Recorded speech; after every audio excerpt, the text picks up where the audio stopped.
surprise, you may say.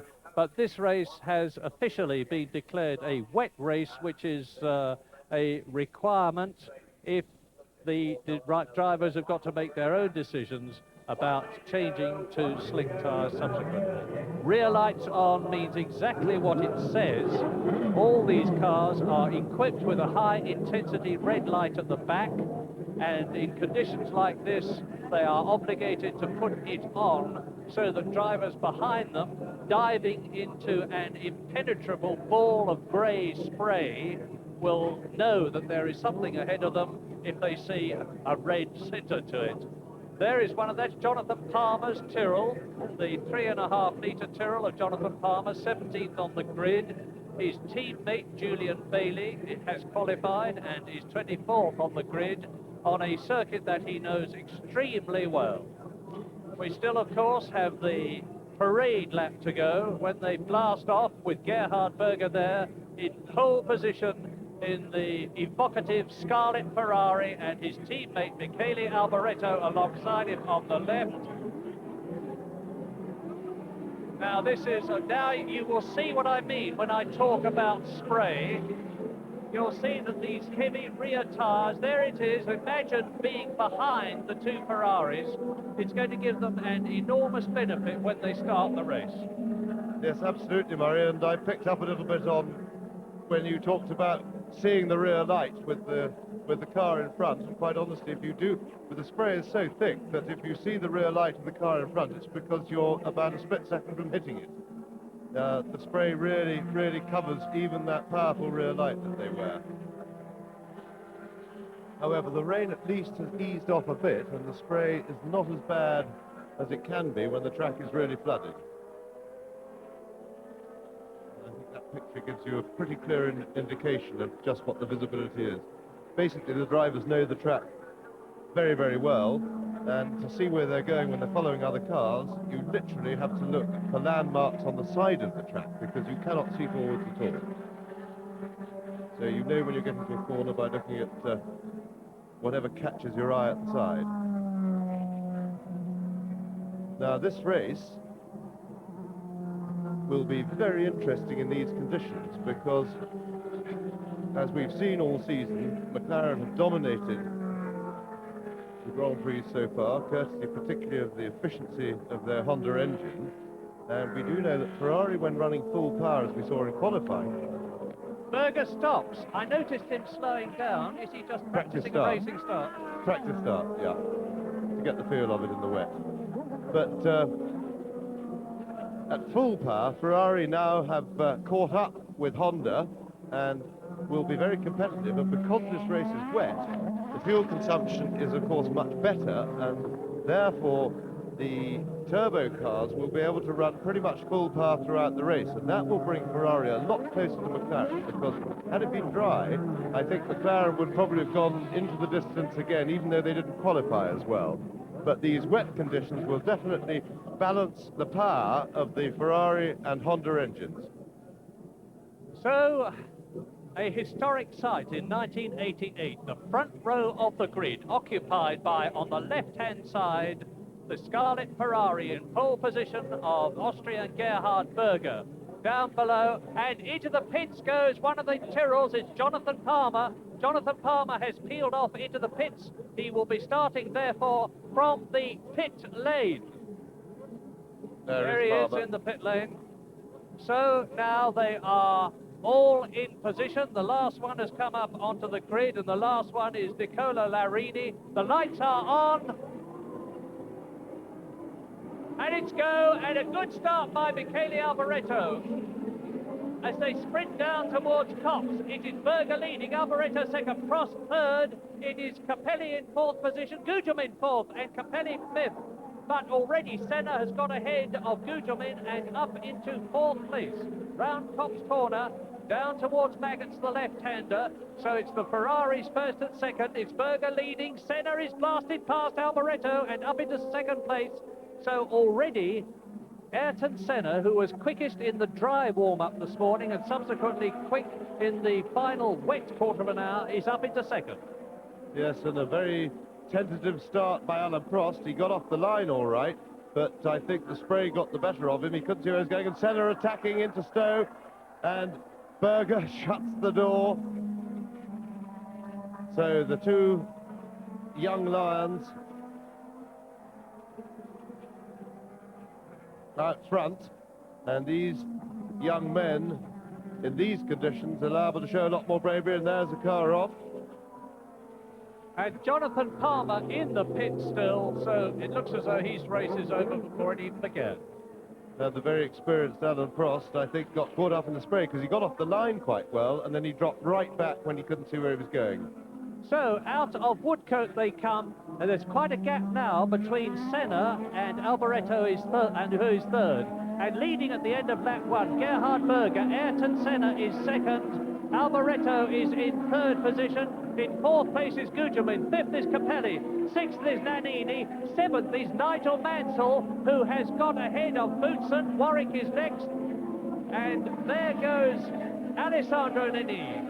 And Alain Prost is in trouble. He's got some sort of a misfire, so it wasn't Prost being tentative in the spray. I maligned him. His engine sounded very rough as he went past our commentary position just then, and the car was going clearly slowly. So Prost sounded a bit like a case of a waterlogged engine. And Berger has passed Palmer, who has rejoined the race from the pits. Senna has been delayed getting past Palmer. That's given Berger an opportunity to pull away a little. We are on lap 2. Effectively, it looks as though we're down to one McLaren already on the second lap in this 65-lap British Grand Prix in truly appalling conditions. Now, Senna, who drove magnificently on that first lap to carve up to second place, has got that gigantic ball of spray represented by Berger's Ferrari in front of him, and it's going to be a maximum courage job to get near to Berger, the leader. There is Alain Prost, well down the field, ahead of A. Williams. Whether it was Mansell or not, I don't know, but it's Berger leading. Senna is second, then a long gap as Michele Alboreto comes up in third place. And you saw very well there how Senna pulled out from behind, and that's Alboreto just passing Palmer, who of course lost that lap in the pits at the start.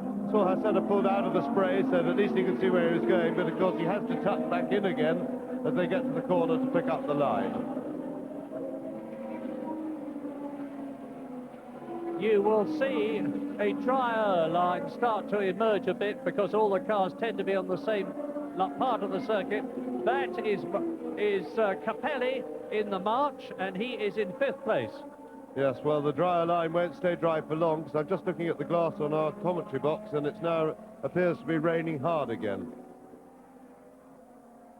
Palmer, there is Palmer, rejoin, and coming up to take him is Maurizio Gugelmin, still in fourth place. Race order, lap 3, Gerhard Berger leading, Senna second, Alboreto third, then Gugelmin, Capelli, Nannini, and Mansell is seventh. Yes, and Mansell's really having a go. Mansell's always liked the wet, and Mansell's past Capelli, so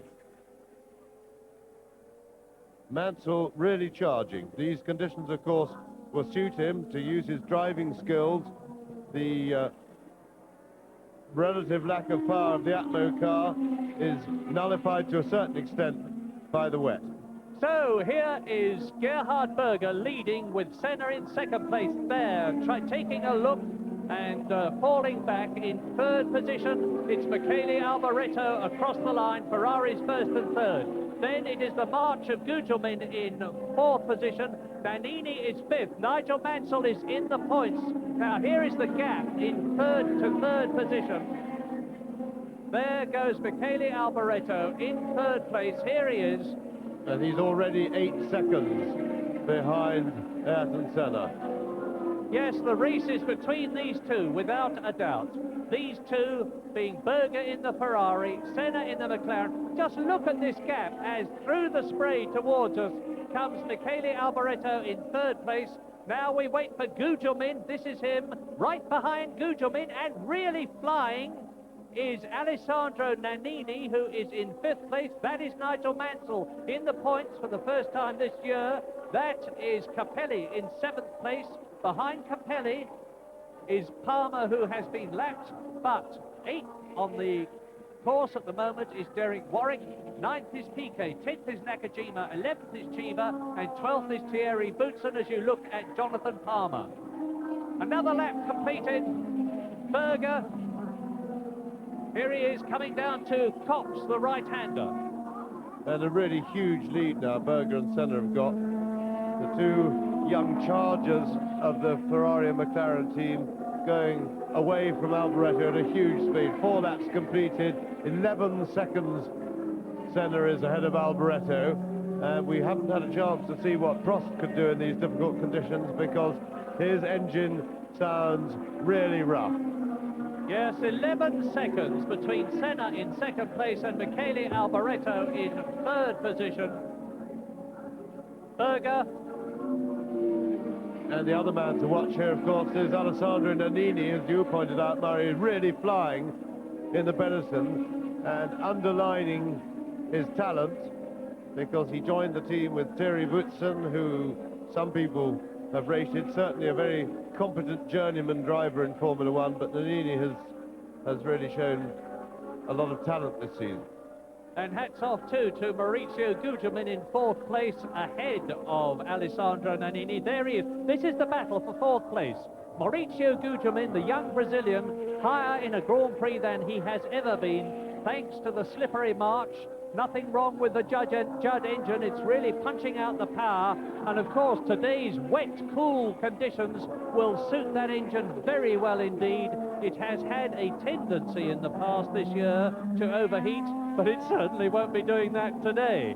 Gugelmin then in 4th position, followed by the Benetton of Alessandro Nannini 5th. Yes, of course, the fastest lap for Berger, captioned up there. That's one of the things that the wet does do for us, in that, of course, there's much less mechanical strain on the cars.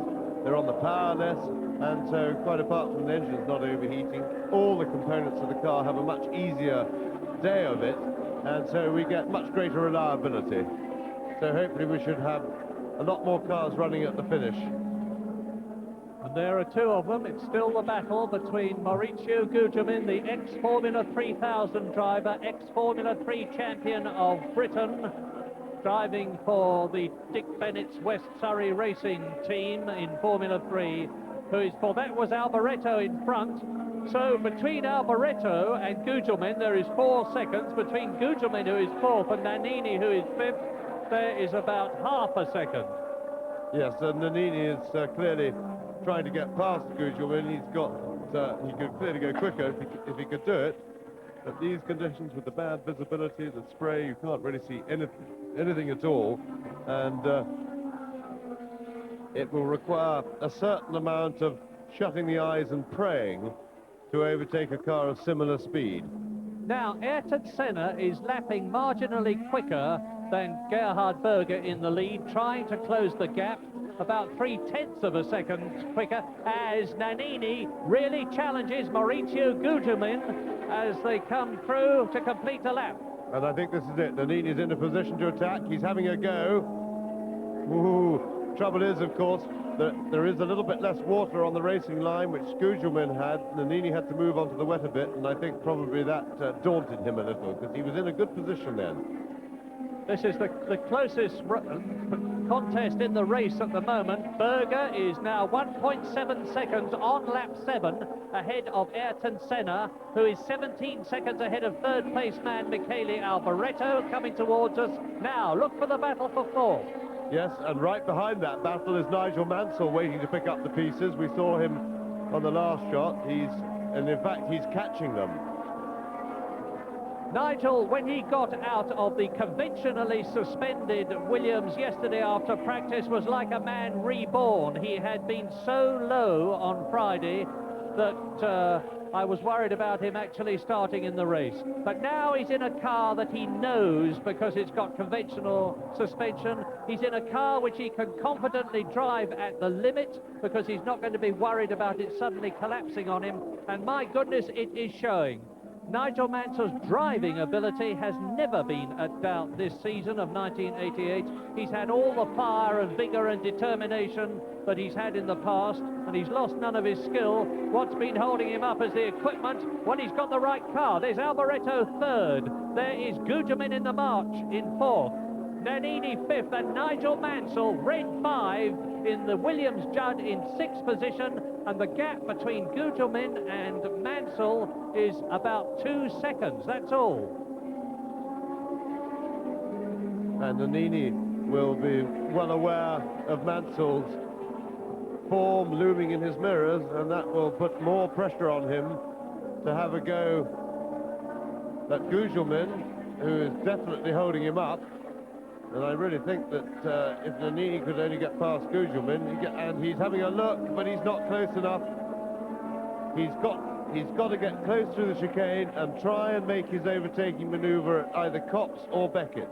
It needs a run, though. It's really a two-corner combination effort to get past somebody here in these conditions.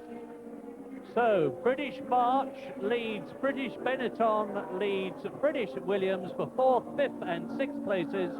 And in that 4th place, 25-year-old Maurizio Gugelmin, who has been driving for 16 years of his 25.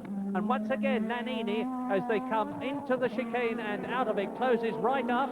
This is the 4DFR engined V8 Benetton against the V8 Judd.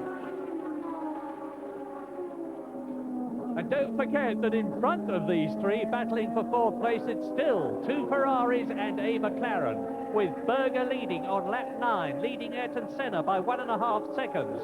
Senna is 20 seconds ahead of the Ferrari of Michele Alboreto, who is 4 seconds ahead of Maurizio Gugelmin, followed by Nannini, followed by Mansell. In 7th place, it is Ivan Capelli in the 2nd March. In 8th position, it's Derek Warwick in the Arrows Megatron. 9th is Piquet, 10th is Boutsen, 11th is Nakajima, 12th is Chiva, and in 13th place, it is Patrese. Brownstow corner into club. One of the problems, of course, with all this spray is the closer you go to the car in front, the worse your visibility gets. And certainly Nannini really needs to get very close to Gugelmin going into the corners, which is the one point where you can't, because if he brakes a little bit, or in any place differently to the one you expect, you hit him up the back. Because here, going into the chicane, is one of the overtaking points. But Nannini and Gugelmin went a little bit wide on the exit then. Can Gugelmin get... sorry, Gugelmin went wide, but Nannini didn't manage to take advantage. And as Alboreto goes into Copse and the battle for 4th follows, a quick update. Jonathan Palmer had to go into the pits with a misfire, which hopefully has been corrected because he is back in the race. And off goes Philippe Streff. Philippe Streff in the AGS. The Frenchman runs off the course. And yes, you can see the rear wing's gone askew. Yes, that had been askew for a while, Murray. I think probably that took him off the course, but it must have come adrift a couple of laps earlier. So we're back with Gerhard Berger leading the British Grand Prix on lap 10 out of 65. And you can see that Senna is not making any inroads into the Ferrari's lead as Berger comes up to lap Yannick Dalmas in the 3.5-litre Lola. This is Copse corner. They take it even today at about 120 miles an hour. There is the Ferrari, and it is very significant that John Barnard, the British engineer, who is now very much in charge of the Ferrari racing team, as De Cesaris comes into the pits, Andrea De Cesaris in the German Real with its British engine. John Barnard, the Ferrari director of racing, is now very much in charge and is here at Silverstone, and the Ferraris are definitely getting better. They've got the power here. Because they've got the power here doesn't necessarily mean to say they will do as well at Hockenheim for the German Grand Prix, because that's got some twisty bits in it. Yes, I'm just looking at the weather. The rain has now stopped for the moment. The line is beginning to dry out. You can probably see that on the pictures. There's De Cesaris being pushed in, so not a good day for Real. We already saw Streff's car parked with the rear wing askew, and there is Senna going through, still hounding Berger, but at the moment with no apparent answer. He, of course, is very much blinded by the spray, and same problem that you have all the way down the field. When as soon as he gets close, his visibility drops dramatically, and he just really can't see where he's going. Well, as you watch Ayrton Senna, some of you may be wondering what has happened to Alain Prost. Well, I can't tell you what's happened to him. I can tell you where he is. He is in 15th place at the present moment, well down. Well, the only thing I can add to that is that his engine sounds very rough indeed. He's got a bad misfire, and I suspect it's waterlogged electrics. And Alain Prost's disadvantage will be Senna's benefit, because Prost, of course, is leading the World Championship very considerably. Now, that is Michele Alboreto carrying the famous number 27, which so many top drivers have carried in their careers. And Alboreto now in an easy third position in the British Grand Prix in the rejuvenated Ferrari. But it looks to me as though the battle for fourth place, indeed it is. It's less than 3 seconds behind Alboreto, and here is the battle for fourth. Gugelmin, Nannini, and Mansell. And Mansell has dropped back. There are third, fourth, fifth, sixth. And Gugelmin has actually got an advantage here, of course. It is that he is driving with a comparatively clear track in front of him, because the gap between himself and Alboreto is such that the spray has cleared a bit by the time he's motoring, whereas Nannini, tight up behind Gugelmin, is taking the heavy spray. And you notice he closes right up on the slower corner. Yes, it's what he does on the exit that matters right here, because his best chance of passing is into Cox, but Nannini is not close enough. What he should do is try not to close up so much into the corner, but get a good clean line out so that he can attack at Cox corner. And I think Nannini's showing a little bit of inexperience there. He's tending to he appears to be driving without a planned approach. He's just going as quick as he can where he can, instead of plotting to get past Gugelmin, and that's what is required in these conditions. He should go slowly into the chicane under the bridge, try and power out of it fast to get alongside, going into Cox. Lap 13, and Gugelmin and Nannini challenging the Italian as they go into Stowe, are getting ever closer now to Michele Alboreto. See, it's a mistake, Nannini, trying to pass him there, because he's never going to do it, and all he does is lose ground. He should, at this point on the circuit, be positioning himself, and he's also laying himself open to attack from Mansell, which Mansell is doing beautifully. And Mansell having a look up the inside into Abbey. And while you're watching Nigel Mansell in 6th place, the news is that the fastest lap so far has been that of Gerhard Berger, 1 minute 25.01. Well, he's just gone quicker, 24.2 on the lap he's just finished, and so is Senna, and that rather indicates that we're getting a bit of a dry line. And as I say that, I'm just having a look, but I think it started to rain again. Yeah, that is some 11 seconds outside the lap record, which is not at all bad going, to put it mildly, in these conditions.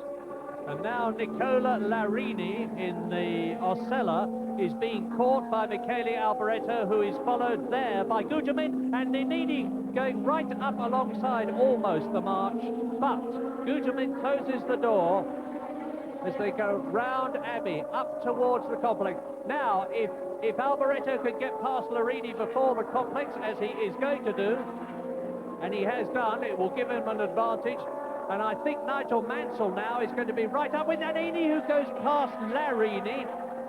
All these Enid's are very confusing, but it's still Alboreto third. There's the third, fourth, fifth, sixth. March jug. Benetton Ford, Williams jug. And I think Mansell is going to get past Nannini before Nannini gets past Gugelmin.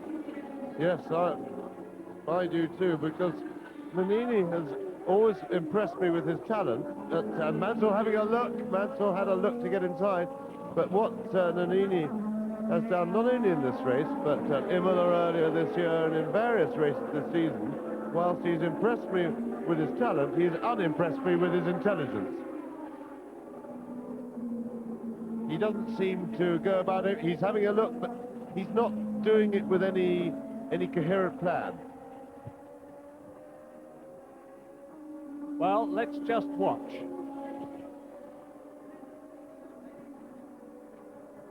Hey, look at this. Ayrton Senna has got past Gerhard Berger. We've been looking at this titanic battle for 3rd, 4th, 5th and 6th places. And Ayrton Senna on lap 14 is ahead of Gerhard Berger. Now, does this mean to say that already the Austrian is having to taper off his power with the boost control because of fuel consumption? I would be surprised if that's the reason, because in today's conditions, fuel consumption should not be as much of a problem. But you can see now the way Ayrton Senna is fairly pulling away from Gerhard Berger, and you can see that in the background, Alboreto in the second Ferrari is catching the lead Ferrari, which is actually in second place, that of Gerhard Berger. Yes, well, there's no danger that he'd have to be throttling back on boost at this stage, because he'd have a credit on fuel even if the track was bone dry right now. But I strongly suspect that a back mount was involved. Of course, like you at home, we missed the manoeuvre. We didn't see what happened, but they were amongst the traffic. And, well, we'll find out now. We've got an action replay.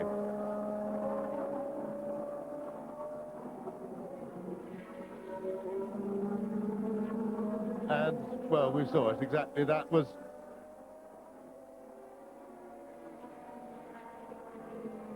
Well, it's Senna lapping Prost with Berger right behind him, because But Senna was already in front. Senna was already in front of Berger. So that wasn't the overtaking manoeuvre. That was just lapping Prost. Well, the news from that indication is definitely that poor Alain Prost is very much in trouble and probably effectively out of the race, because he has now been lapped.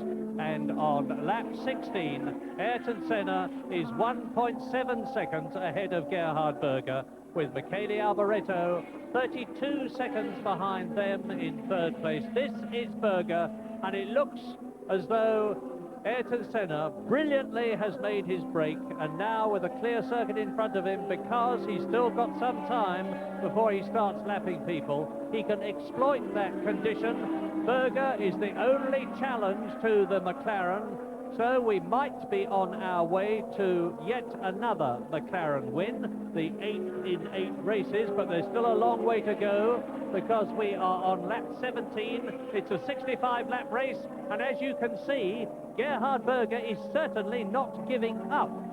I believe that it was just somebody being in the way that enabled Senna to sail through, as Prost got in front of Senna in France, and Jonathan Palmer is out of the British Grand Prix because he retires, and this is lap 17.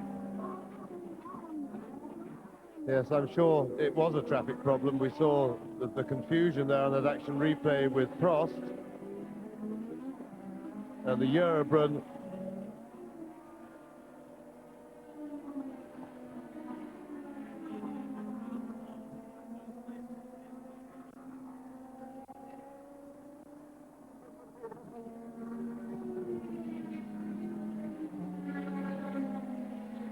So here we are. Here is Ayrton Senna coming up behind Gerhard Berger and about to lap Alain Prost. Senna passes Berger, tucks in front of the Ferrari. They both pull out to take Alain Prost and lap him, and I can tell you that while all that has been going on, there has been a change behind them, because Alessandro Nannini has been passed by both Mansell and Gugelmin.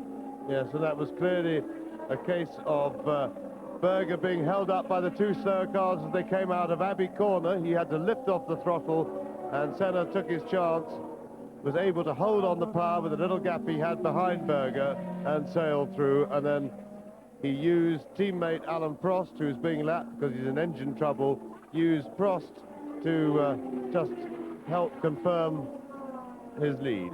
And it's all action behind them because the status quo has been replaced.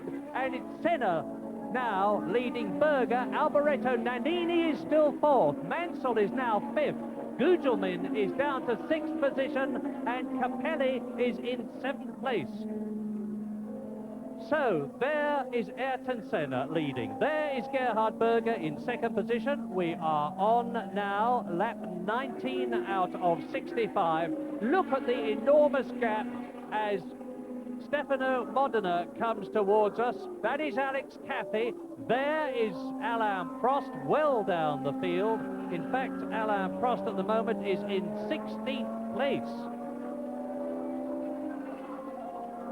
Race order: Ayrton Senna leads, Berger second, Alboreto third, Nannini is fourth, Mansell is fifth, Gugelmin is sixth, Capelli is seventh, Piquet is eighth, Boutsen is ninth, Warwick is 10th, Nakajima is 11th, Chiva is 12th, Patrese is 13th, and everybody up to Riccardo Patrese in 13th place has been lapped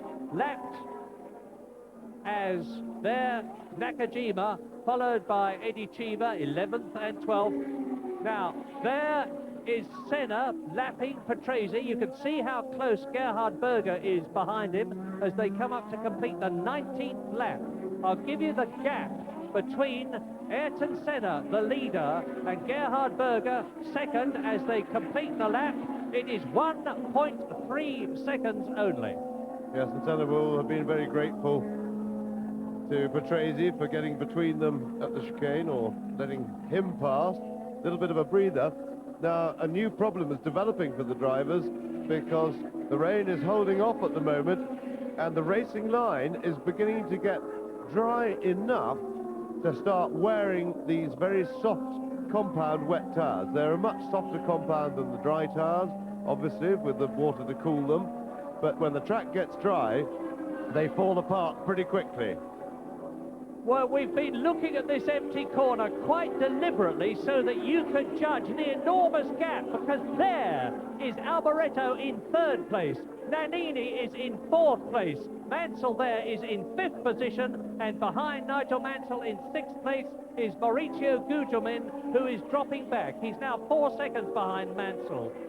Now there is the gap, 41 seconds between Gerhard Berger in second place and Michele Alboreto there in third position.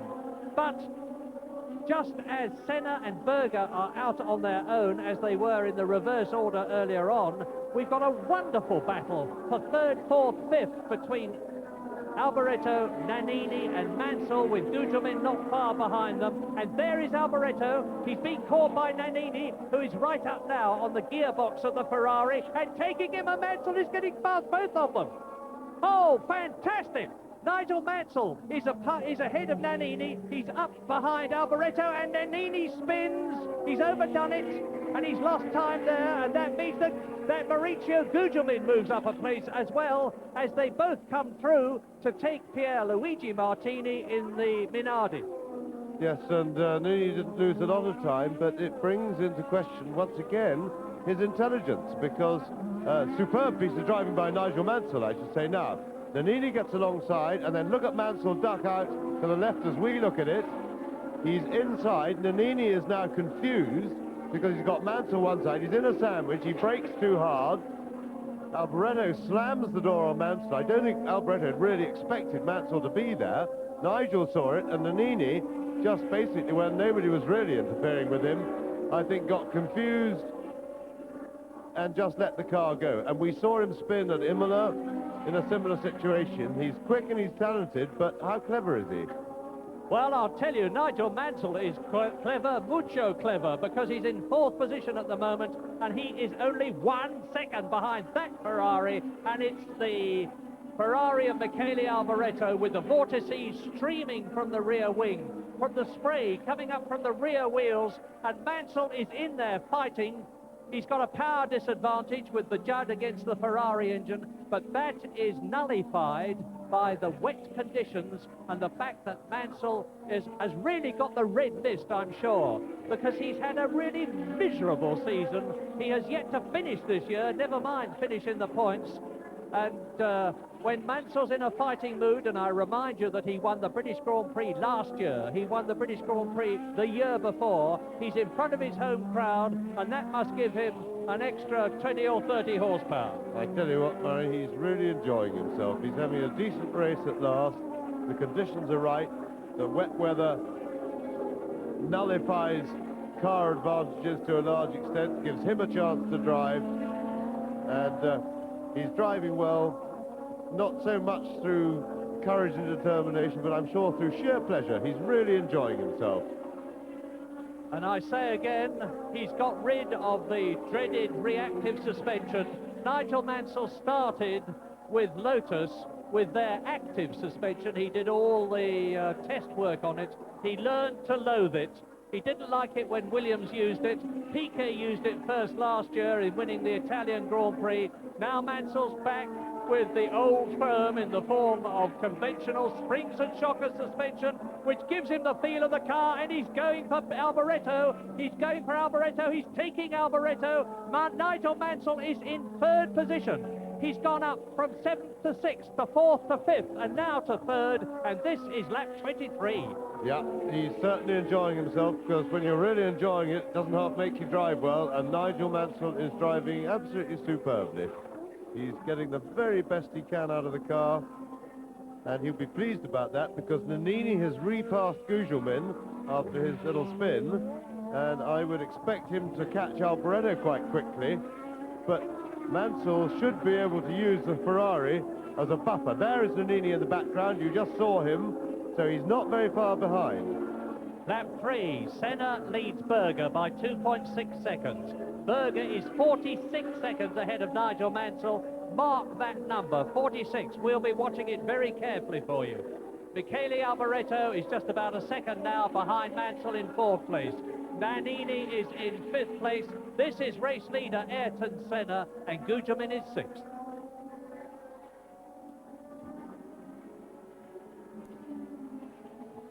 And here is some really dramatic information for you. The man you are watching, Ayrton Senna, is using too much fuel.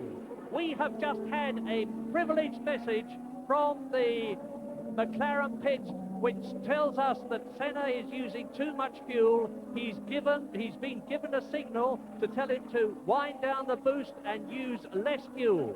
Gerhard Berger is but 4 seconds behind him.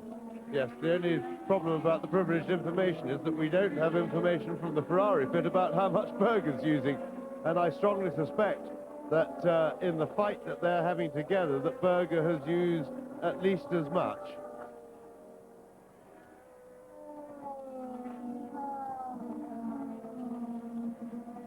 Now, we've also got another very, very interesting fact to pass on to you as you see Berger in the background getting closer.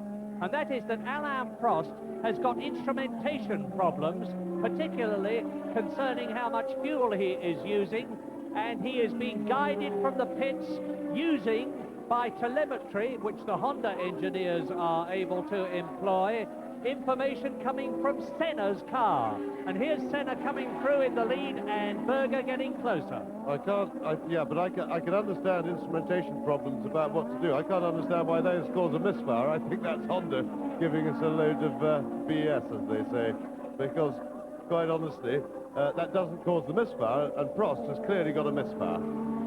And Berger clearly hasn't. Here he is, flying in 2nd position.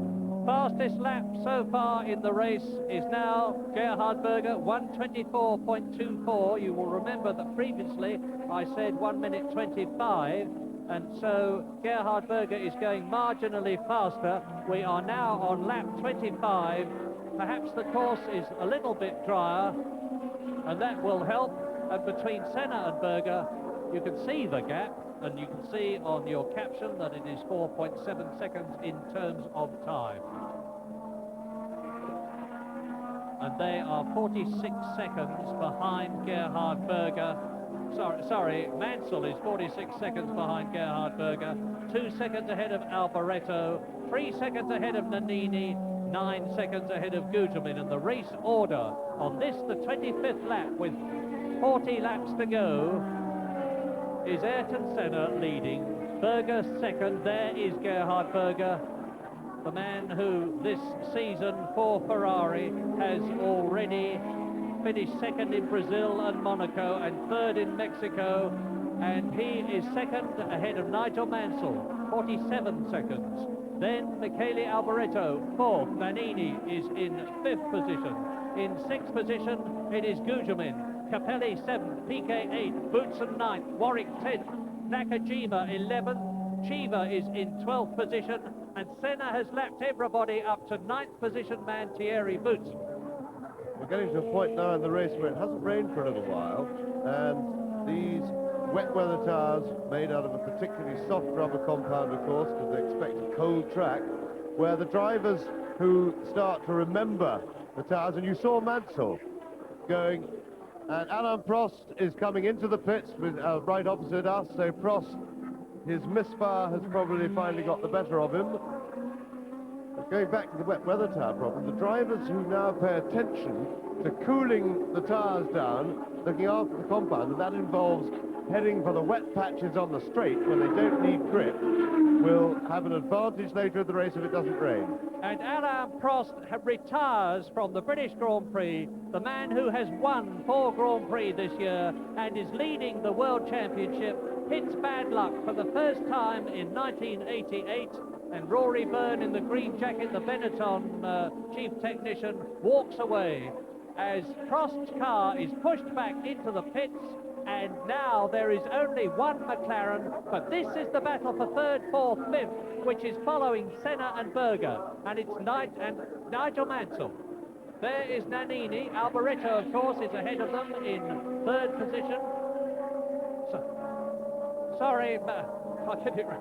Mansell is, of course, in third position. There is Alboreto in the background. Mansell third, Nannini fourth. And both these drivers are thinking, because they have both doing what I was just talking about, which was looking for the wet patches. You saw Nannini do it first by going off the line on the straight to find wet patches. You saw Mansell do it there, looking for the wet patch.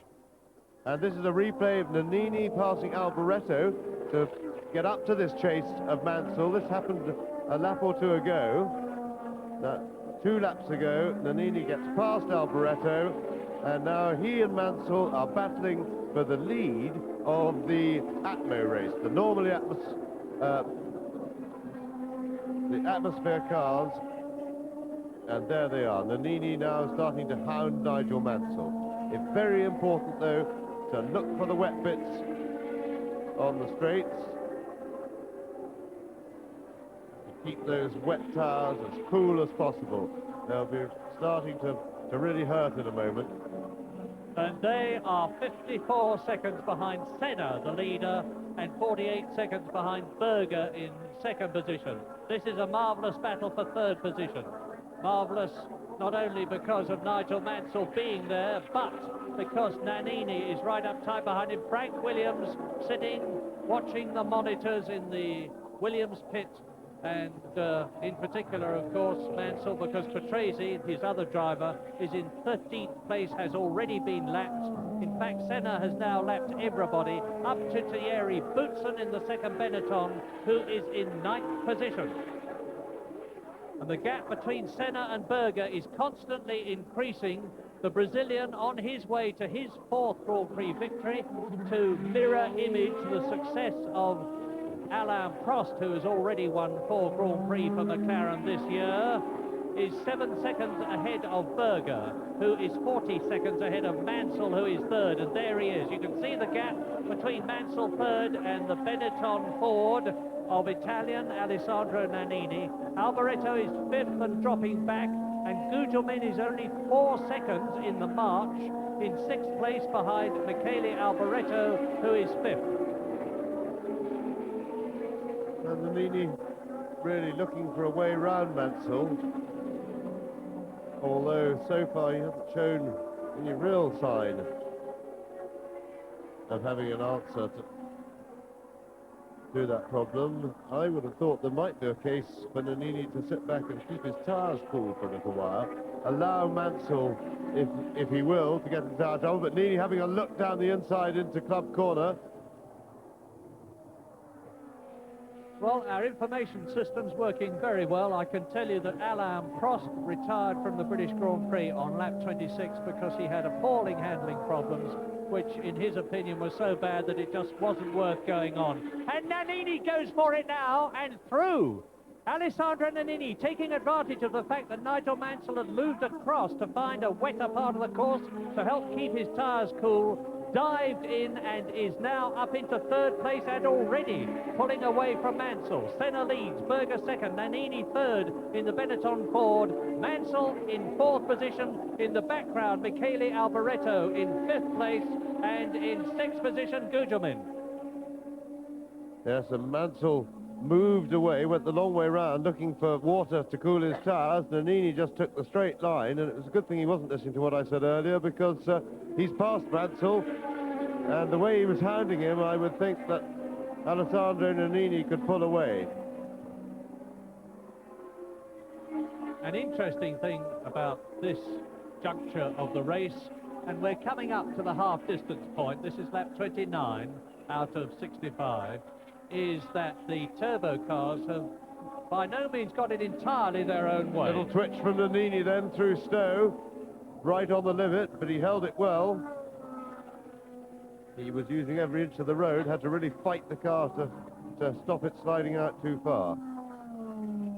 Senna leading in the turbocharged McLaren, Berger second in the turbocharged Ferrari, then Nannini and Mansell, there they go, in their 3.5 litre normally aspirated Ford and Judd-powered cars respectively, third and fourth. Then it's the turbo Ferrari of Alboreto, fifth, the normally aspirated engine car of Gugelmin, sixth, and the object of the regulations changes in 1988, which gave the turbo cars less fuel and less boost in comparison with the 3.5 litre cars, was to even out the performance. And it's happened to some extent here, although of course Ayrton Senna has got a very commanding lead. And look at that, Nannini now in the 3.5 litre Ford engined Benetton, the fastest man on the course. And that comes as no real surprise. Nannini's been hounding everybody in the race. If anything, he's been a bit bereft of ideas about how to get past them, but he's now past Mansell. He doesn't look like he's really going to threaten Senna and Berger, because they've got such a big lead already, but at the moment he is the fastest man on the course, and he's taking Nigel Mansell along with him, and Mansell certainly using his head a lot. He's taking a lot of trouble to cool his tyres, and this won't help him much at the moment, but in 15 or 20 laps time, if we get no more rain, it may be a big advantage to Nigel if he's kept those tyres. And Nannini having another spin. Dear oh dear, he was always late into the corner. That's Nannini's race unless he can keep it running, and marvellously he has succeeded in doing so, and he's now off for a little jaunt around Silverstone to rejoin the course. Now, I said it was the end of his race unless he kept it running, because if you don't keep momentum over those shingle traps, you sink into them, which is the object of the exercise. But as far as Mansell is concerned, as Nannini throws out bits of chipping and gravel from the front, Mansell is back in third, Nannini is fourth, and Alboreto is fifth. Yes, that was a spectacular shot of Nannini throwing the gravel out. Here is a replay. Now Nannini gets it crossed up under braking. He brakes too late, and that really goes exactly back to what I was saying, that it brings into question the guy's intelligence, because he was pulling away from Mansell. He did not need, there are no prizes for braking late, which is where he made his mistake, and really that was Nannini showed a lot of talent this year, but an awful lack of brain power so far. Maybe he will learn, but if he's going to, he's better start quickly. Well, in this fascinating race, Maurizio Gugelmin now is catching Alboreto. And there is Michele Alboreto in the Scarlet Ferrari, who is in fifth position. Behind him is Maurizio Gugelmin, the fighting Brazilian in the March Judd. This is by far their best Grand Prix meeting, the March team. Fifth and sixth on the grid, Gugelmin and Capelli, and Capelli is in ninth position, and now Gugelmin is challenging the Ferrari of Michele Alboreto for fifth position. Alain Prost Well, he's out of the car, and now the tension is being eased out of his muscles by the McLaren masseur. And for the first time this season, it will be a mildly despondent Alain Prost, although he's realistic enough to know that you can't win them all or finish second in them all. He's had 32 wins in his incredible career, and Silverstone 1988 is was clearly destined not to be the 33rd. Michele Alboreto fighting now for that 5th position. Virtually nothing in it. Race order, lap 32, which is, as near as makes no difference, the half-distance lap. There it is. Senna leading, Berger second, 12 seconds behind now. Mansell in 3rd position. A 45-second gap between Berger and Mansell. Then the battle you're looking at now, Nannini and Gugelmin following Michele Alboreto. But let us not forget that still in this race, while we have been looking at the action behind him at Stowe Corner, this is the almost incomparable Ayrton Senna, the man who's driven for Tollman, who's driven for Lotus, and is now driving for McLaren, and who this season feels that for the first time in his Grand Prix career, he's got a car which is enabling him to show his true talent. This is his 70th Grand Prix, from which Ayrton Senna has got 202 points. He's coming up now to lap Thierry Boutsen in the Benetton, and Boutsen is in 8th position. Down to Copse Corner, you can see Senna gaining hand over fist on Boutsen, and ahead of Boutsen is Nelson Piquet in 7th position. So Senna, with an identical Honda engine to the Lotus of Nelson Piquet, is about to lap the world champion of 1987 in his McLaren, Ayrton Senna. That's on the right, Piquet, who is in 7th place. In the middle, Boutsen. This is Berger, who is 13.5 seconds now behind Ayrton Senna.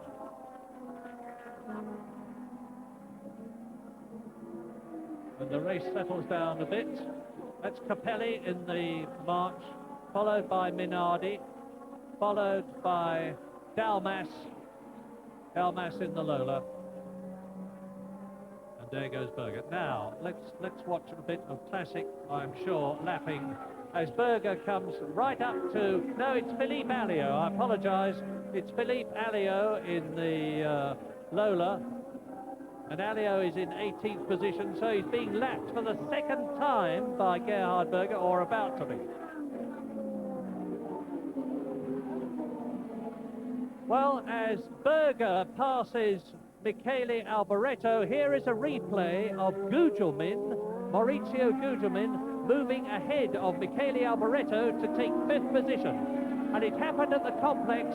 Alboreto runs a little wide, Gugelmin dives up the inside, is back on the racing line by the right-hander and up into 5th place. Yes, that was purely self-inflicted by Alboreto, and that is Capelli coming into the pits.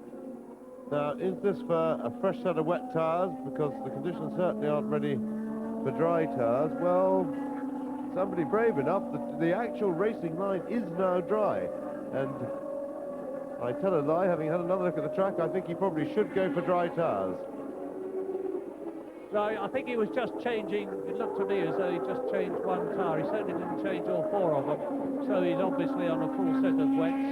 And Ivan Capelli in the 2nd March, who was in 9th position, rejoins the race as we look at Gerhard Berger in 2nd place. And on lap 35 out of 65, it's Senna now, nearly 16 seconds ahead of Berger. The race pattern is established at the front unless either Senna or Berger have problems. Nigel Mansell in 3rd position. Nannini is 4th. Gugelmin is 5th. This is Senna, the race leader. And then behind Gugelmin in 5th place, Michele Alboreto, the last potential point scorer, in 6th position. Everybody has been lapped up to Michele Alboreto, who is in 6th place, but it's PK 7th, Boutsen 8th, Capelli 9th, Warwick 10th.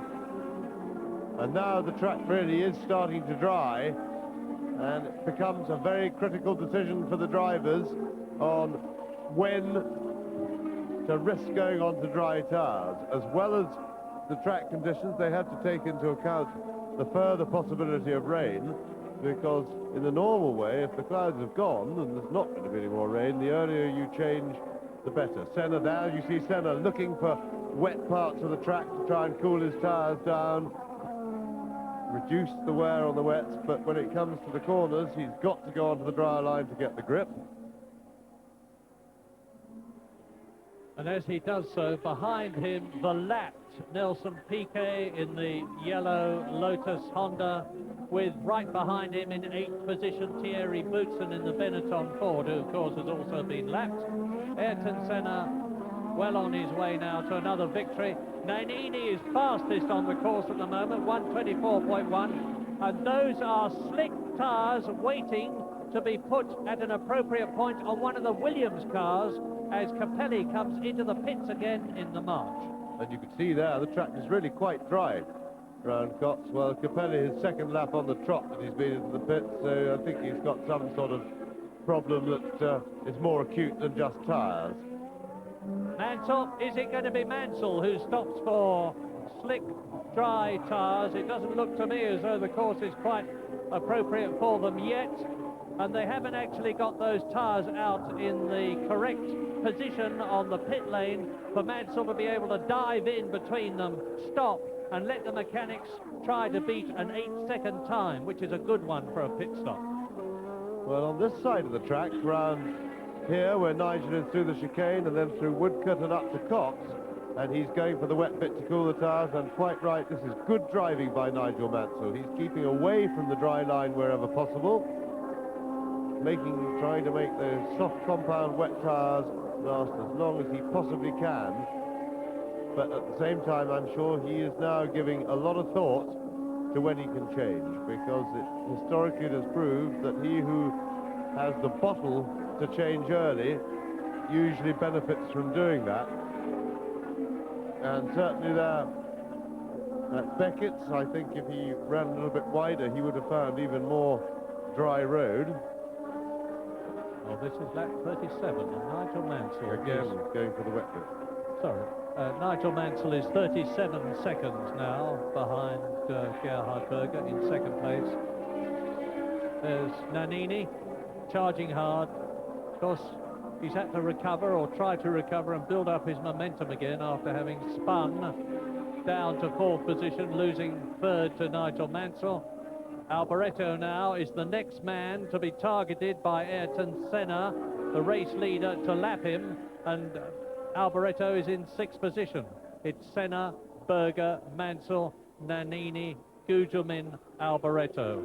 And down in the pit lane, Alain Prost is waiting to talk to Barry Gill. Alan, we've seen you win here at Silverstone twice. Today it didn't seem possible you're going to win a 3rd time. What happened? I did a bad start because of the clutch. We had for the first time the carbon clutch on my car. I don't know, because it was wet, maybe it did not work very well. I stalled the engine, and then I was very lucky to start again. And I was very afraid in the traffic the first 2 laps because of the water coming out of the wheel. And then the setup of the car was absolutely a disaster, so I could not take any risk, and I mean, I had no chance to get some points or to win the race, so I preferred to stop. I didn't want to take any risk today. The championship is still open, so there's no point to break my legs. Alan, I think a very sensible position. There'll be another time to win here, won't there? I hope anyway, no problem. Thank you, Alan. As you look at Ayrton Senna leading and coming up to lap the 6th place man Michele Alboreto, Nigel Mansell is slowly cutting into the lead that Gerhard Berger has over him. Berger in 2nd position is now 19.7 seconds behind Ayrton Senna, and they are on the 39th lap. That's Boutsen, Thierry Boutsen in 8th position, has been lapped. He is ahead of Derek Warwick by some 27 seconds, so things are getting quite spread out. There we are, Senna leading Berger by 18 seconds. And a new fastest lap of the race by Nigel Mansell, who's still charging on and reducing the gap with Berger, but it's too big at the moment for us to get excited about it. But Mansell, as we would expect of him, giving it everything he's got.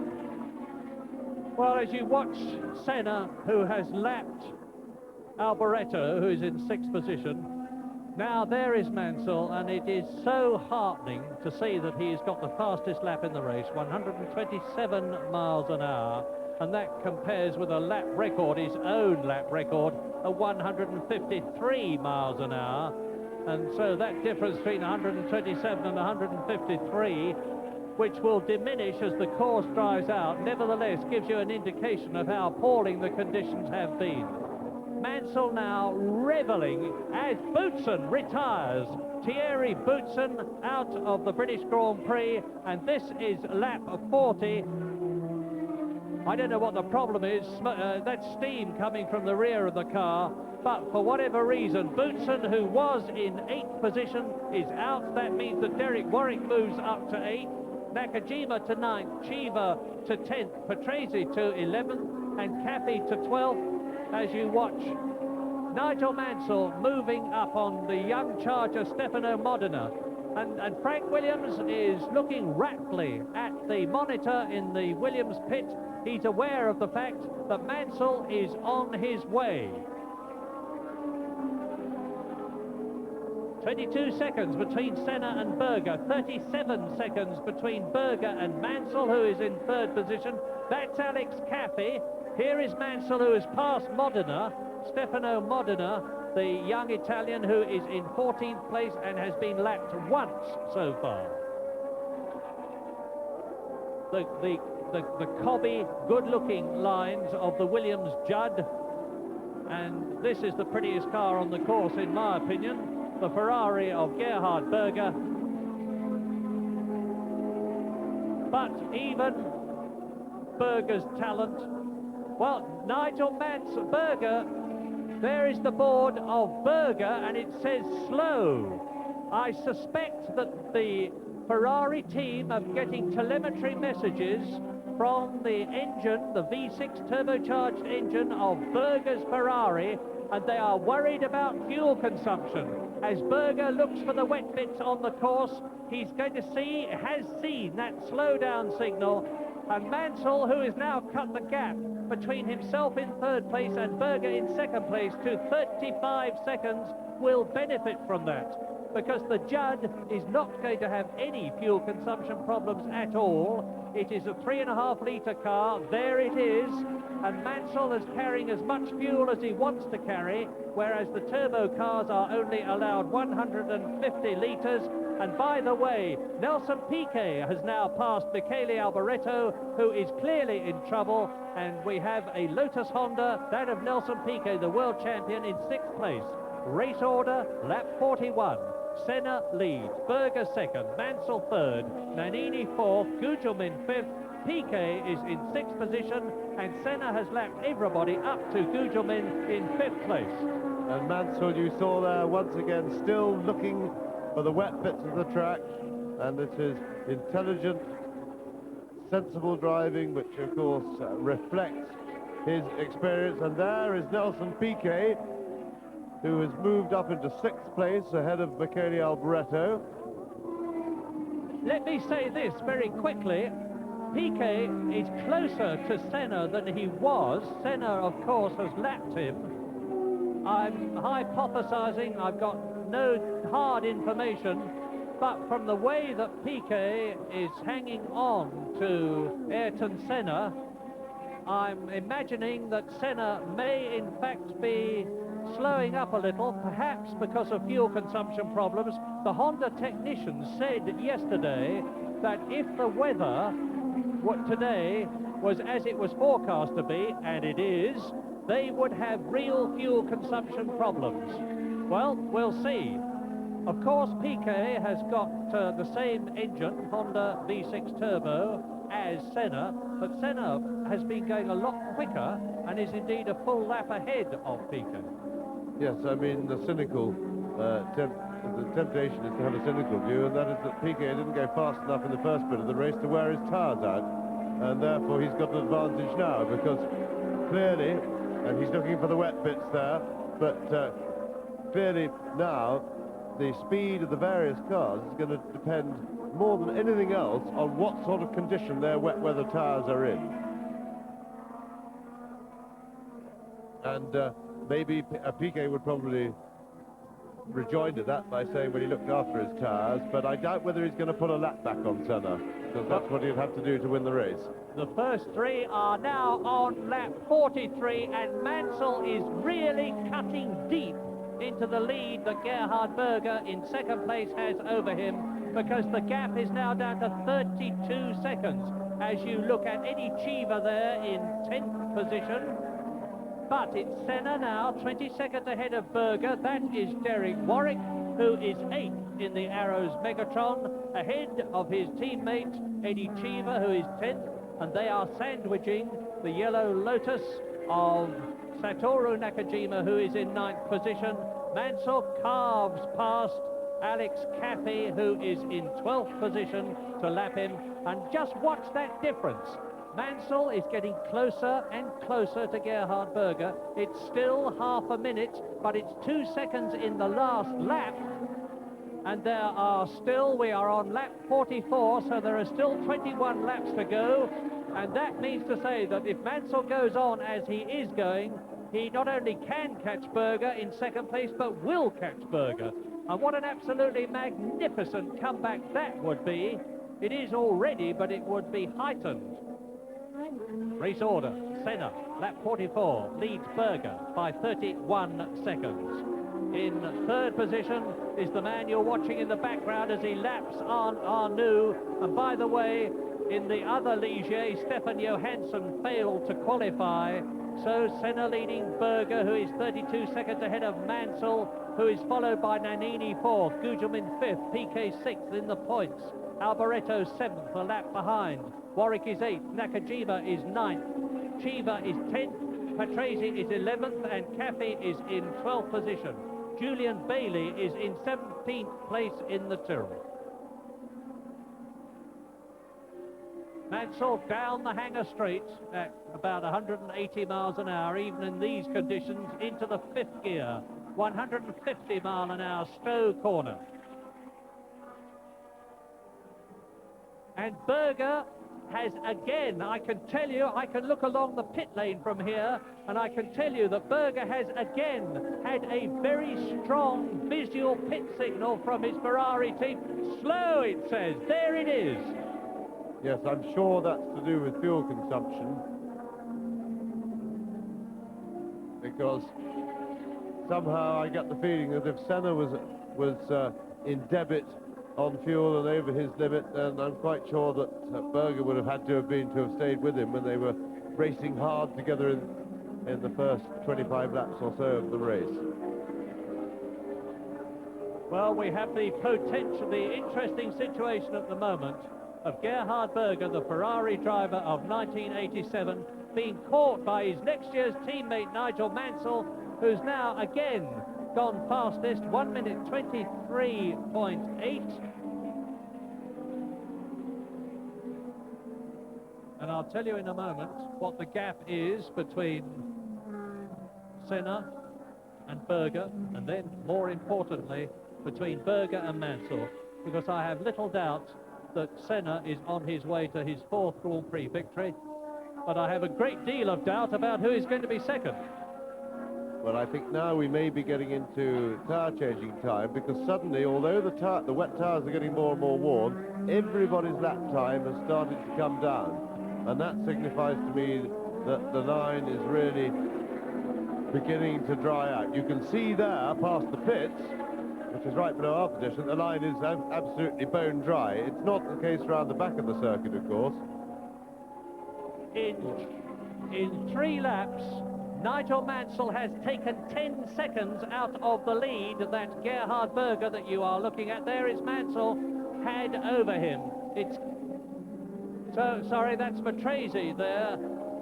There is Nigel Mansell, and the gap is tumbling down. This is really exciting. Well, the gap now is 19 seconds. Just look at it. It's come down from 35 seconds to 19 seconds. The combination of Berger mandatorily having to go slower because he's been told to, or he will be out of the race by running out of fuel in the closing stages, and Nigel charging Mansell on his way in the 3.5 litre Williams car. The gap is falling all the time. Yes, and Mansell quite clearly the quickest car on the circuit at the moment. Ferrari pit crew there getting ready for a potential tyre change, and I certainly think that people should be thinking about putting slicks on now, not necessarily putting them on immediately, but getting that thought in the mind and trying to work out when. There, once again, it says stay out, I imagine, slow, but he can't afford to go very slowly because Mansell is really on a charge. There he is, still sliding about a fair bit of understeer there, coming out and then doing the proper thing, heading straight for the wet patch. Mansell, of all the cars I've observed in this race, has done the best effort on keeping to the wet part to keep those tyres protected. Indeed he is, and it's 12 seconds now. Do you remember the British Grand Prix of 1987 and how Nigel Mansell closed on Nelson Piquet after he had had his pit stop and lost 25 seconds to take the Brazilian on the 62nd lap out of 65. He's going faster and faster. Now the gap has come down from over 35 seconds to 12 seconds. It's still Senna leading. It's still Batman. Gerhard Berger in the Ferrari in second place, but it's not going to be very much longer before in the same shot you're going to see the red Ferrari and the multicoloured, basically white Williams Judd of Nigel Mansell. And when Mansell can see that scarlet Ferrari in front of him, that will be all he needs. And now into the pits comes Michele Alboreto. And it'll be interesting to see if he comes for dry tyres. In the meantime, Piquet has now done fastest lap of the race. Piquet has obviously looked after his tyres well, because speed now depends just on in what sort of condition your tyres are, and he's going for slicks. So Alboreto may well be doing a clever thing, getting first onto slicks. It'll take him a couple of laps to get decent heat into them and also to learn the line, but in about 3 laps time we'll look at Michele's speed and we'll get an idea then as to whether slicks are going to be as effective as wet tyres in these rather marginal conditions. And Michele Alboreto will have to take this lap comparatively gingerly. He knows where the dry line is, but he doesn't know exactly how his preheated slick tyres are going to react to the conditions.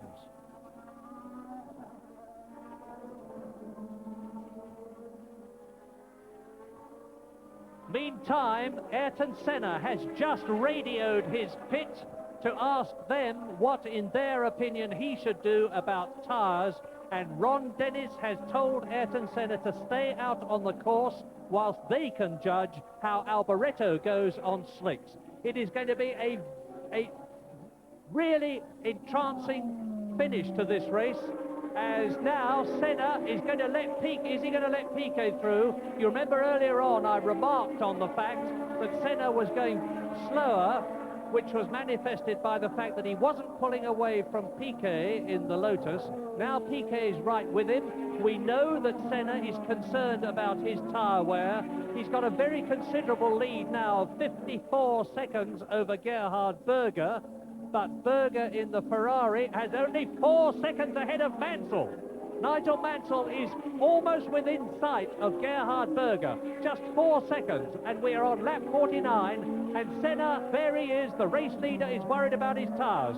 There is the second place man, 54 seconds behind, Gerhard Berger, coming up to lap Nicola Larini, the young Italian in the turbocharged Osella.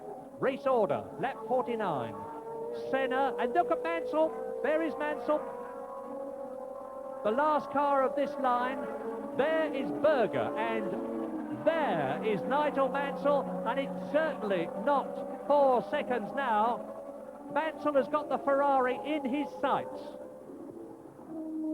He dodges past Julian. No, he doesn't. That's Julian Bailey's 3.5 litre Tyrrell. Bailey, driving on the Silverstone that he knows well, is in 18th position. And now Nigel Mansell is closing hand over fist on Gerhard Berger, and this has been a truly stirring drive, because Nigel Mansell has come up from 7th place on the first lap, having started on the starting grid from 11th place. He started 11th. He was 7th at the end of the first lap. He's moved up to 6th, the 5th, the 4th, the 3rd, and very shortly, if he goes on the way he is going, on lap 50 out of 65, he's going to go up into 2nd place. Berger, I remind you, is concerned about his fuel consumption and is being instructed lap by lap to go slower. Ayrton Senna, in front of both these drivers, is worried about his tyres. Should he come in? He's been told to stay out. And behind them, it is Nannini 4th, Gugelmin 5th, and Piquet in 6th position. This is the battle.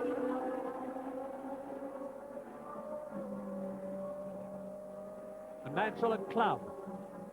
And it's starting to rain again as Mansell goes through and nearly off and up into 2nd position.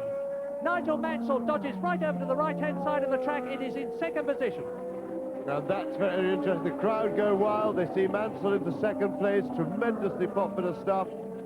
Fighting drive. He's had such a bad season, and it's really great to see him enjoying himself when things have really been a bit dismal. However, during all that time when he was chasing Berger, I was watching Alboreto's progress, and Alboreto was going just about as quick and getting up to speed as the cars on wets, which meant that he had made the right decision, except that the fact that the rain has started to spot. It's not raining hard yet, but if the rain holds off, because it looks all a bit marginal at the minute, then Alboreto is right. If it continues to rain, which it's still doing, but not hard, then Alboreto has been very unlucky. Here's the replay of Nigel Mansell taking Gerhard Berger and 2nd place. It may be wet, it may be on the chilly side, but the British crowd is seeing what it came here to see. Their hero, Nigel Mansell, doing almost in 1988 what he so brilliantly did in 1987. And only 1 place now separates him from the hat-trick. I don't think he's going to get it, but meantime there is action in the Ferrari pit. And Ferrari have decided that they are not going to offer slicks. If anybody comes in, they're going to offer another set of wets. Frank Williams. Oh, what a marvellous drive this is. Nigel Mansell has left Berger struggling in his wake. The Austrian absolutely helpless. He's had to let Nigel Mansell past, not only because of the brilliant way Nigel is driving, but because he is hamstrung, Berger, by the fact that he dare not go any faster or he will run out of fuel. And there he is now, the gap between Nigel Mansell and Berger, who is about to lose a place to Gugelmin.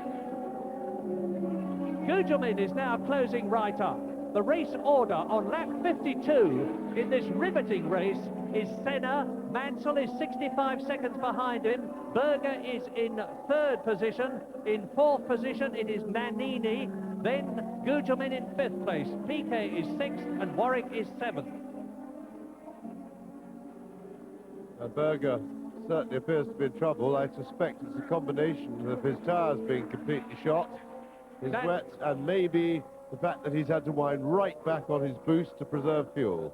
And because of it, he's now had to let Alessandro Nannini through. You just saw the Italian, and we've got the fascinating situation of one turbo car in the lead, and it is that of Ayrton Senna. In 2nd position behind him in a 3.5 litre car is Mansell. Then it's Nannini in 3rd place. Berger is 4th. Gugelmin is 5th. And Piquet is in 6th place, and it's beginning to look as though we are not going to see a Ferrari in the top 6, because as you can see there, Berger, who is now down to 4th place, is being caught by the 5th place man, Maurizio Gugelmin, the Brazilian. Yes, and the rain has started to get a bit harder now, because up until this moment it still looked that Alboreto could end up with a big advantage, and there's a Ferrari coming into the pits. And that is Michele Alboreto, presumably coming back in for wets. Now, I wonder if he's not being a little bit hasty. Having bottled himself with the wrong decision, I think he should have gambled maybe for another couple of laps, because if the rain stops now, he will really kick himself. He's blown it anyway, if wets are what are required, and therefore he should stay put. And it was interesting because Senna asked the right question to McLarens, and Ron Dennis gave him the right answer, and that was to wait and see. But for the wrong reasons, because really they were looking at the track conditions just to see how well he went on slicks. But the weather intervened, and those who didn't, because I have to say Alboreto probably made the best decision of all, but when it suddenly rained on him again, he got unlucky. Because it's a golden rule in motor racing: you do what the conditions are at the time. Anticipating whether it will rain, not rain, or stop raining or whatever is always a recipe for disaster. Well, on lap 54, let's take a breath and look at the way things are going. As Gugelmin catches Gerhard Berger, who is in fourth position. There's the pit signal. Senna is leading by over a minute. Nigel Mansell second. Nannini is in third place. Gugelmin gets past Gerhard Berger, who therefore goes down to fifth position. Gugelmin up into fourth place. In sixth place is Nelson Piquet. In seventh position is Derek Warwick. Eighth is Chiva. Ninth is Patrese. 10th is Nakajima. 11th is Cappy. 12th is Modena. Alboreto's gone down to 13th place and now lower with another tyre change. Julian Bailey is still running, 2 laps down in 18th position. And Ayrton Senna is on his 55th lap. Just 10 laps separates him from his 4th Grand Prix victory of 1988 with a very commanding lead. There he is in the background, still with Nelson Piquet tucked up behind him and going through to unlap himself. Piquet unlapping himself now. Looks dramatic, but I remind you that Nelson Piquet was already nearly 3 miles behind Ayrton Senna, because this Silverstone circuit is 2.97 miles long. Ayrton Senna then, he can now coast home. He knows his tyres are going to last him because of the return of the wet conditions. He will be happy about fuel. He has a 59-second lead over Nigel Mansell in second place, who is 11 seconds ahead of Nannini, who is 7 seconds ahead of Gugelmin, who is 3 seconds ahead of Berger, who is 9 seconds ahead of Piquet. So we have 3 turbocharged cars in the first 3 and 3 normally aspirated 3.5-litre cars in the first 6, not the first 3. Ayrton Senna driving beautifully, Copse Corner. Now up to Maggots. Nakajima, by the way, in the second of the Lotus cars, has slowed down considerably. He's in 10th position now, with Riccardo Patrese ahead of him. You may have been wondering, incidentally, those of you who knew that it was our intention to have cameras on the 2 March cars, why you haven't seen any in-car pictures. The answer is that March were so pleased with their 5th and 6th positions on the grid that they said they were sorry they didn't want to carry the cameras. They caused extra wind resistance, maybe not very much, but enough to affect the performance of their cars a little bit, and they needed every horsepower they could get. So, no camera cars, and for that matter, we've had problems with our planned helicopter coverage because the cloud cover is so low, but it hasn't detracted from the quality of a superb race, which is now on lap 56 with the magnificent Ayrton Senna in the very low line MP4 oblique 4 McLaren, designed by Steve Nichols and his colleagues at McLaren International in Woking. And that is the slippery Adrian Newey designed 3.5-litre Judd powered March of Maurizio Gugelmin. And Gugelmin now in 4th position. And Gugelmin thus far this year, his highest place has been 8th. They've had 1 points position this year because Capelli finished in 5th position, and it looks as though they're going to finish in the points again, which for this team only in its 2nd year of its return to Grand Prix racing, because of course March was in it in the very early days. Jackie Stewart, Chris Amon and many other notable drivers, including Ronnie Peterson, drove for March, but they retired from Grand Prix racing to concentrate on American racing in its various classes, and particularly Indianapolis, where they've been enormously successful. Well, they're back. Robin Hurd, the boss of March, was here yesterday. I think actually he's driving in a rally today, but he'll be a happy man when he gets this news. If Gugelmin stays where he is now, in 4th position, 25-year-old Maurizio Gugelmin from Curitiba in Brazil, who was Formula 4 British champion in 1982, and then Formula 3 British champion, and won the prestigious Formula 3 race in Macau in 1984. And he's translating himself from Formula 3000 in the last 2 seasons into Grand Prix racing with very considerable success. And it couldn't happen to a nicer man. 4th position. Ahead of him is Nannini in 3rd place in the Benetton. Mansell, who is now 53 seconds behind Senna. Senna in the McLaren, Mansell in the Williams, and Nigel Mansell is back. And probably, if you think ahead to the German Grand Prix in Hockenheim in 2 weeks' time, the Williams is going to be even better there than it is here, because absolute speed is not as important at Hockenheim as it is at Silverstone. There are some 2 chicanes and the tricky infield section, which will benefit the nimbleness which the Williams now clearly has as a result of its conventional suspension. And hopefully we can look for great things from Nigel and Williams in his closing races for Williams before he drives with Berger in the Ferrari team in 1989. And won't that be something to see? Lap 58.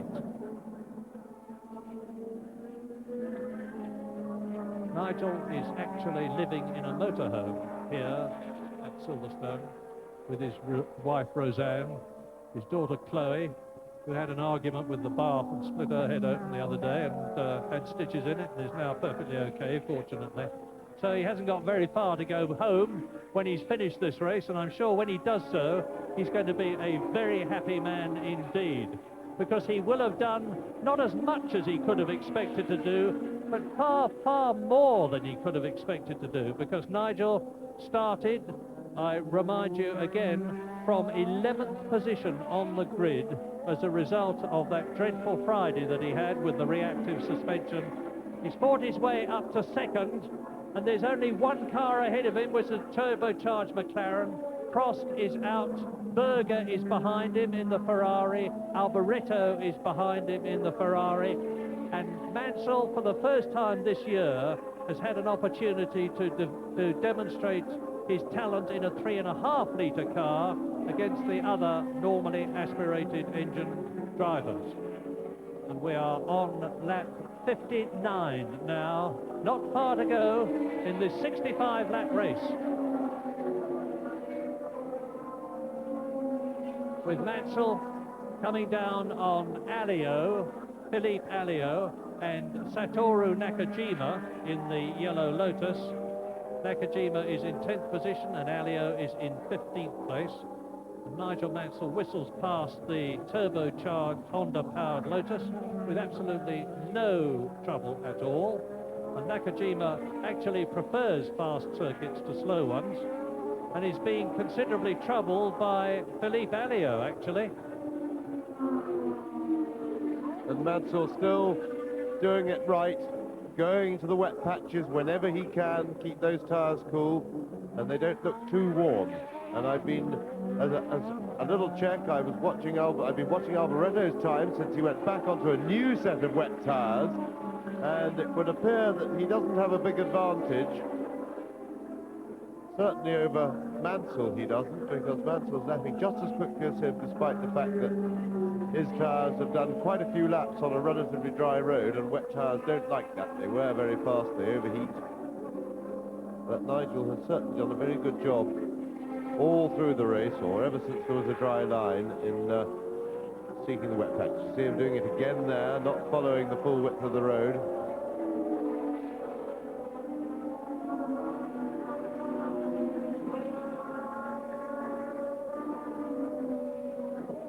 So there he is, ahead of him Senna, 49 seconds ahead.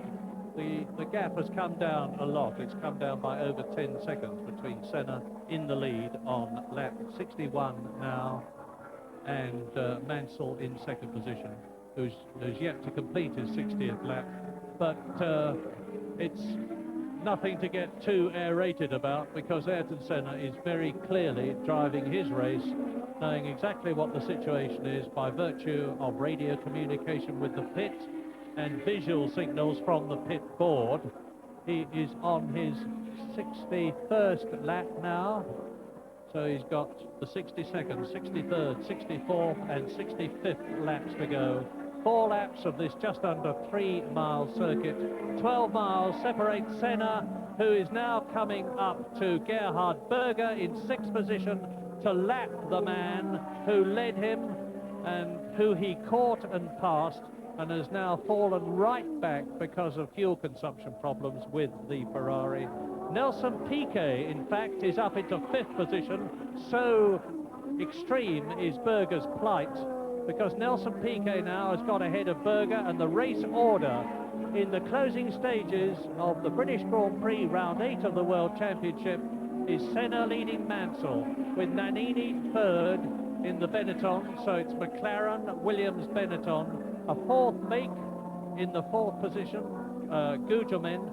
Then yet another one, make, the 5th make, Lotus of Nelson Piquet is in 5th position. And the 6th make in the 6 top places, Gerhard Berger's Ferrari.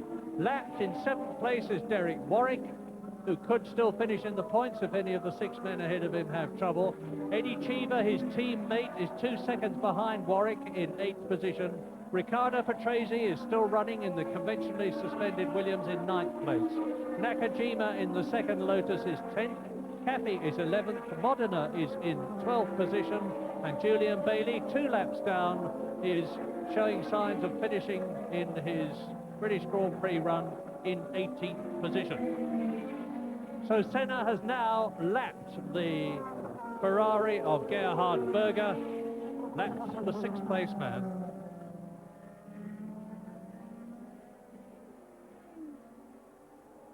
He's on now lap 62. 3 laps to go at the end of this one, in what has been yet another copybook drive by the Brazilian Ayrton Senna, who won in San Marino, who won in Canada, who won in Detroit, who was 2nd in Mexico and 2nd in France, who had to retire, or rather was excluded from the Brazilian Grand Prix through no fault of his own, who retired through his own fault from Monaco, but in his first season as a McLaren driver has demonstrated that with his teammate Alain Prost, and as shown by their positions in the Drivers' World Championship, 1st and 2nd, he is very definitely almost in a class of his own with Prost. It's on lap 63 now. And Berger jogging round by his standards in the background. 6th position. Of course, he's been lapped. He's on the same lap, Berger, as Derek Warwick. The gap between... Actually, Berger could lose that 6th position to Derek Warwick, who is only 10 seconds behind him. We may well have 2 British drivers in the top 6 places, because Warwick is charging now for 6th position in the hope of catching and passing Gerhard Berger, and in the hope, Derek Warwick, of keeping ahead of his teammate Eddie Cheever. We've got an excellent scrap for 6th, 7th and 8th positions between Berger, Warwick and Cheever. as we look at Nigel Mansell, who is on his 63rd lap in what, with absolutely no disrespect to a brilliant drive by Ayrton Senna, has, for me, and I'm sure the majority of the people here, been the drive of the day, said he, finishing the sentence quickly, because there is Gerhard Berger in 6th place, followed by Derek Warwick in 7th place, followed by Eddie Cheever in 8th place, and you'll be able to see for yourself how close the gap is. There is Berger, 6th. There is Warwick, 7th, and there is Cheever in 8th position. That is Eddie Cheever, the American. The Arrows Megatrons, which have gone so much better this year, as Nicola Larini pulls over to retire, the Arrows Megatrons, which have gone so much better this year as a result of having lower boost, 2.5 bar, as opposed to 4.5 bar, and Patrese is joining in the fun, because Patrese in 9th position is catching Cheever. So almost together in 6th, 7th, 8th and 9th places are Berger, Warwick, Cheever and Patrese. And not together at all in terms of being with someone, but very much together in terms of being in control of himself and the car, is Ayrton Senna, who is coming under the bridge into the complex, the left and now the right, to go into the finishing straight to start his 65th and last lap on his way to winning his 4th Grand Prix, the British Grand Prix of 1988. Yes, well, he had to work hard for it in the early stages, but from about 1/3 distance onwards, it was back to the McLaren demonstration for Ayrton Senna. He had a big challenge from Berger. Berger got away first, led for a long time, but maybe at the expense of using too much fuel. And the feature of the race, though, certainly was the marvellous drive from Nigel Mansell, and what pleasure it must have given him. He's had a really rotten season so far, but the car has run well today. The wet weather was a help to him because it was a leveller against the turbo engines, and Nigel fought and battled his way through to 2nd. He drove intelligently, looked after his tyres in conditions where that was very important. Yeah, but look at this behind him. Senna is going to come through and win, but now Derek Warwick is harrying, and this is going to be the last lap, I remind you, because he's harrying Gerhard Berger, who is in 6th position. Derek Warwick is going to go through and take 6th position in the closing stages of the last lap from Gerhard Berger. No, he's not. Berger is still in front of him, and behind Warwick is Cheever. As Senna comes through, and there's Patrese going for it. Patrese is going to take Cheever on the inside. No, the positions remain the same as Ayrton Senna exits Woodcote for the 65th time to win the British Grand Prix, and Derek Warwick is 6th, and Cheever is 7th, and Patrese is 8th, and down goes Berger. And Berger was out of fuel. That was why Berger slowed down. I think Berger just missed it by 100 yards, and he had a big cough and a splutter. And Mansell finishes in 2nd place. Well, we've had some Grand Prix this year which have been dominated by the McLarens. They have dominated this one too, because Senna has won brilliantly. But here is the man that many people will think is the man of the day, Nigel Mansell, who is back, and he knows it. He's waving to the crowd, and the crowd wave back. But the British Grand Prix was won by Ayrton Senna, the 4th win for Senna this year, the 8th win for McLaren this year. Senna now has won the same number of Grand Prix, there he is, as Alain Prost.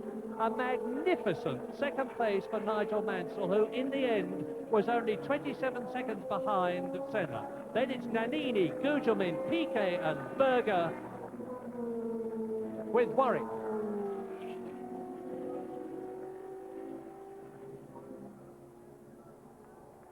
Nigel Mansell gets his first point of the season. I'm sure that Ferrari are now even more convinced of the great deal they've done in signing him for next season.